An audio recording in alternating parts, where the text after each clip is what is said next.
For almost 2 decades, he was the face of Zimbabwe's opposition. One of Morgan Tsvangirai's last appearances was in Harare in November 2017, the day when former leader Robert Mugabe was ousted after 37 years in power. The rejection of Mugabe's rule did not start today. It started a long time ago. Morgan Tsvangirai was born in 1952 when the country was still known as Southern Rhodesia. It would be another 3 decades before Zimbabwe gained its independence from Britain in 1980.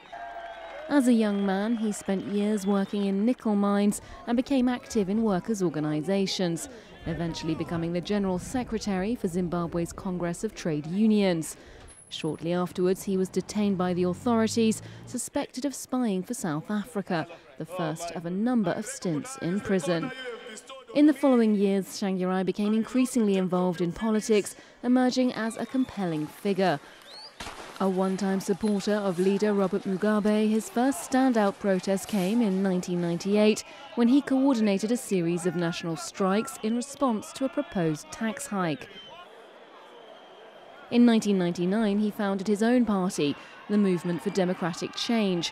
Whipping up enthusiasm from the outset, the MDC rallied white farmers, the young and unemployed, and propelled Tsvangirai to the presidential elections in 2002.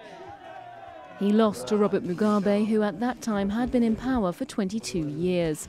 Many observers questioned the transparency of the poll.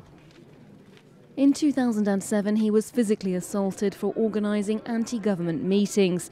Limping and visibly wounded, he was briefly imprisoned for his ongoing political resistance. Undeterred, his first major victory came in 2008 when he obtained 48% of the vote in the first round of presidential elections, a 5-point lead on Mugabe, who by this point was 84 years old. Yet Tsvangirai opted to withdraw from the second round of voting after politically motivated violence claimed the lives of some of his supporters. I want to assure you that the people's victory is assured.